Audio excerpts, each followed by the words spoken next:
Hi guys, I'm Woodcraft Hamster and I thought I'd do yet another video on our eucalyptus bowl. Now as I said last episode, this is taking much longer to dry out than I first anticipated. Main reason being is there's still quite a large amount of wood on this. Normally when you're making a bowl you would kind of carve it down so at least it's uniform all the way round. I've got quite a big lump on the bottom here because I want quite a deep base on this.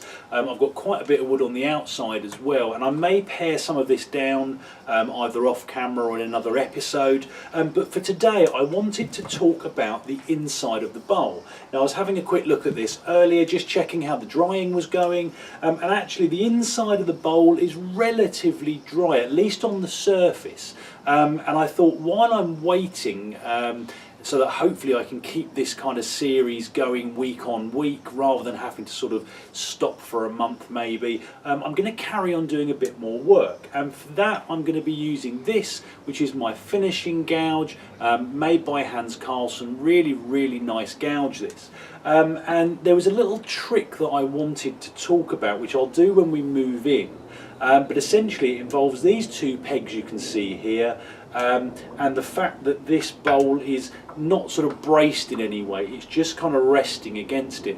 So what I'll do, let me move the camera just a little bit closer in and I'll show you what it is we're going to be doing. Right then guys, so here is our bowl. It is just resting up against these two pegs here. And as I say, the reason it's resting and not locked in place is a little trick that I got shown many years ago. Now if I just put pressure down on this side, you'll see that the bowl starts to tip, and that's actually a good thing in this case. Normally I'd want this as secure as I can make it, but because I'm finishing this, I don't want to be using too much pressure with this gouge. Give you an example, if I start trying to push down really hard, the bowl just moves, and by putting too much pressure you're basically going to be taking cuts that are far too deep and you're just going to be leaving more tool marks. So what this basically does in a nutshell is, if I start, and you have, when you're finishing a bowl like this, you want to be using really minimal pressure, and what this allows me to do is make sure that I'm not using too much pressure. Now it will move around a little bit, but by doing it like this, taking really small cuts, and this is really kind of the delicate part of the carving process, is I'm coming down.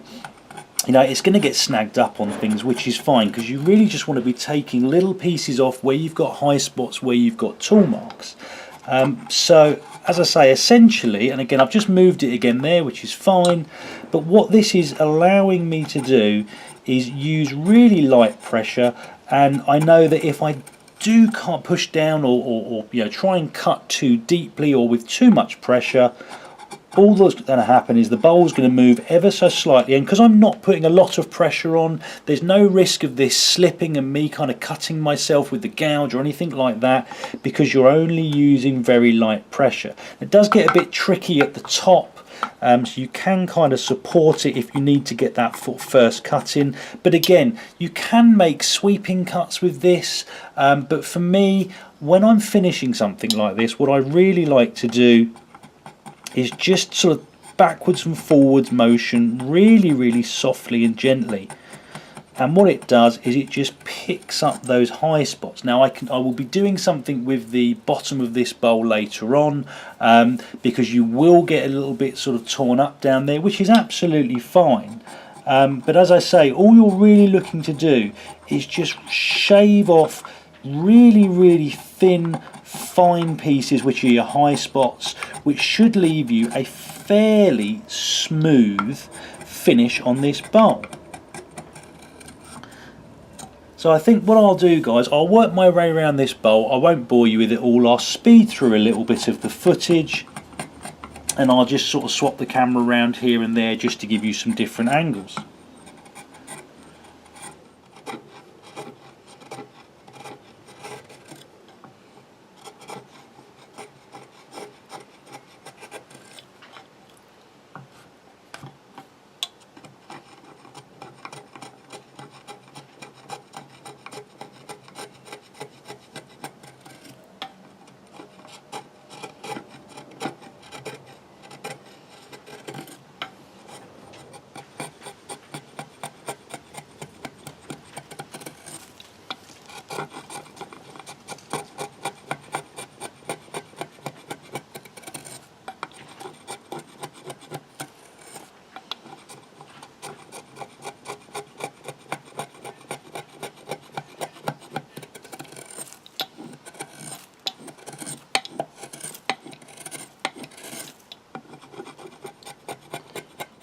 Right then guys, so here is our bowl. Obviously there's still quite a few tool marks in, especially up the top. As this dries out, these will be fairly easy to sand. And I could just leave this as it is right now, but what I wanted to very quickly show you was a tool that quite a lot of you often bring up in the comments section of my channel, and that is this. This is a cabinet scraper. I have a set of these made by a company called Garlic, and they are pretty good. Now they are more designed for wood that has been seasoned or dried out, but you can use them on semi-green wood like this as well, and it just gives you a little bit of a head start in the process. And very simply, as the name suggests, is you use them to scrape. Now if I just stand up so I can get a good angle on this, and hopefully you can see this okay on the camera, what I normally do is start just beyond the centre line and come back towards myself. What I have found is on bowls like this, tends to like you to run against the grain coming this way rather than the other way for some reason, and basically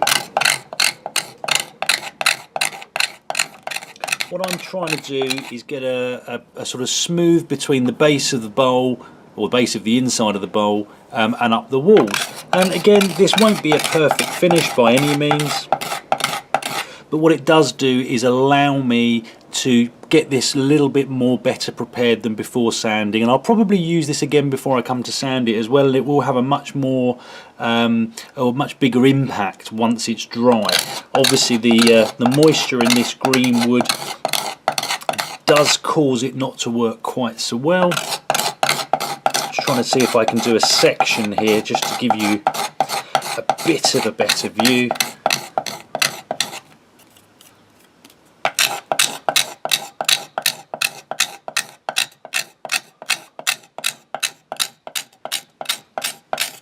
And actually, if I scoop up some of these shavings, hopefully you can see these are the kind of shavings that are coming off. Now they are a little bit sort of terry, if that's a proper word. Basically it's just scraping off the very surface layer of this wood.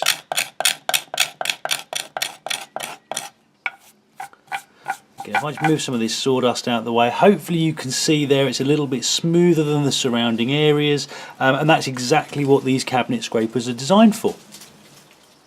Right then guys, well that's it for today. It was just meant to be a really quick interim episode, just showing you how I would sort of start smoothing out the bowl. As I've said before, you know, you can just use your finishing gouge and get this lovely and smooth. I personally don't have the patience, or being honest, the skill level for that, which is why I often tend to sand things. I'm not a huge fan of the tooled finish, so I much prefer sanding things, but the smoothing gouge does give you a bit of a benefit, even if you're sanding, is it lets you take out a lot of the larger tool marks. It lets you get it pretty much there, which makes the sanding process a lot easier. So that's it for today guys. I need to have a think about what I'm going to do for the next episode. I may start trying to bring down some of this waste wood. In fact, it's not actually waste wood at the moment, let's be honest, but I might start trying to remove some of the bulk of this bowl, just so that I can hopefully get it dried out a little bit quicker, and it shouldn't affect the overall look too much. So anyway guys, hope it was useful. Comments and questions in the box below. Hit like and subscribe if you'd like to see more, and I hope you'll all join me next time. Thanks guys.